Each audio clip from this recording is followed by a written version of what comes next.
শ্রীরামকৃষ্ণদেব। অবশ্যই আমরা সবাই তাকে চিনি।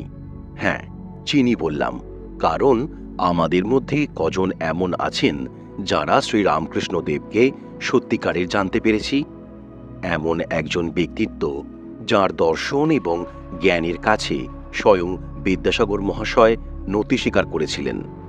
বঙ্কিমচন্দ্র চট্টোপাধ্যায়ের মতো দিগ্গজ মানুষ পর্যন্ত কথায় ও জ্ঞানে তাঁর সাথে পেরে ওঠেননি। আচ্ছা, আপনি কি জানেন, প্রথাগত শিক্ষা বা বিদ্যা না থাকলেও এই মহান মানুষটি মা কালীর দ্বারা এতটাই আশীর্বাদ ধন্য ছিলেন যে বিভিন্ন বিষয়ের জনক যারা ছিলেন তাদের তুল্য জ্ঞান ওনার ছিল।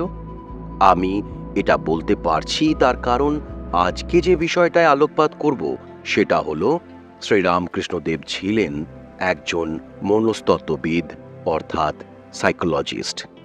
কখন ও কিভাবে ঘটনাটা জানা গেল শুনুন। ভিডিওটা কেমন লাগলো অবশ্যই কমেন্ট করে জানাবেন। আর কি ধরনের ভিডিও দেখতে চান সেটাও কমেন্ট করে জানাতে পারেন। হারান মণ্ডল ছিলেন দক্ষিণেশ্বরের গোশালার রাখাল। তার খুব গাঁজার নেশা। কাজের সময় গাঁজার নেশায় পড়ে থাকতেন আলমবাজারের খালের পাশে। মন্দিরের দারোয়ানরা অনেক সময় অচৈতন্য হারানকে তুলে নিয়ে আসতো মন্দিরে। তার এই বদ নেশার জন্য খাজাঞ্চি একবার বরখাস্ত করে দিয়েছিল। তার স্ত্রী ভান্ডারীবাবুর পায়ে পড়ে কেঁদেছিলেন। ভান্ডারীর অনুরোধে সেবারের মতো তার কাজটা যায়নি।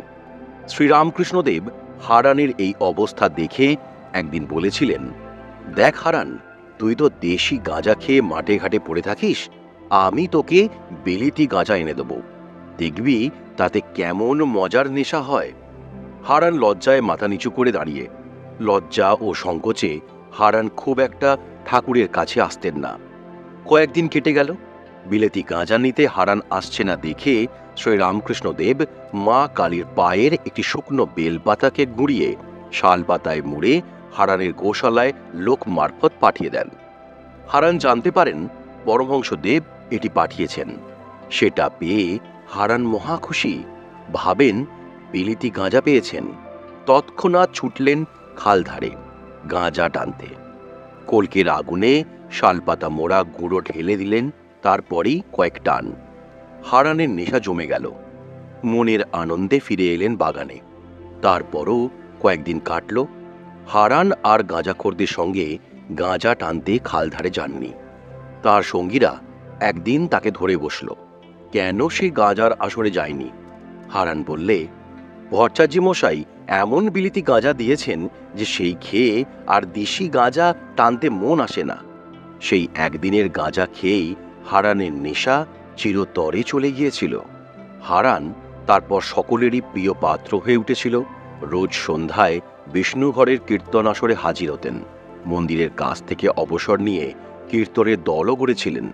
বাড়িতে পরমহংসদেবের পটের সামনে বসে কীর্তন গান করতেন। মনোবিজ্ঞানে মানে সাইকোলজিতে কোনো কিছুতে আসক্ত বা অ্যাডিকশন হওয়ার অবস্থাকে প্রায়ই সাবস্টেন্স ডিপেন্ডেন্স বা সাবস্টেন্স ইউজ ডিসঅর্ডার হিসেবে উল্লেখ করা হয়, যখন এতে মাদক বা অ্যালকোহলের মতো পদার্থ জড়িত থাকে। যদি আসক্তিটি বা অ্যাডিকশনটি কার্যকলাপ বা আচরণের সাথে সম্পর্কিত হয় তবে এটিকে বিহেভিয়ারাল অ্যাডিকশন বা প্রসেস অ্যাডিকশন বলা যেতে পারে।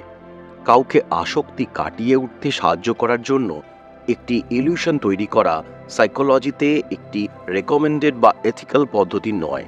পরিবর্তে এভিডেন্স বেসড থেরাপিউটিক ইন্টারভেনশনস যেমন cognitive behavioural therapy, CBT, motivational interviewing এবং কন্টিনজেন্সি ম্যানেজমেন্ট সাধারণ আসক্তি মোকাবিলায় ব্যবহৃত হয়।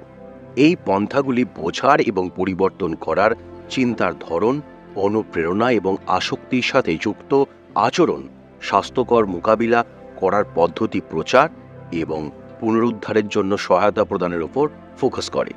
কিন্তু প্রশ্নটা হচ্ছে, শ্রীরামকৃষ্ণদেব সাইকোলজির এই ভারী ভারী টার্মগুলো না জেনেও কিভাবে হারানকে উপাচার করলেন এবং তার ভেতর থেকে গাঁজার প্রতি যে আসক্তি সেটার থেকে হারানকে মুক্ত করলেন?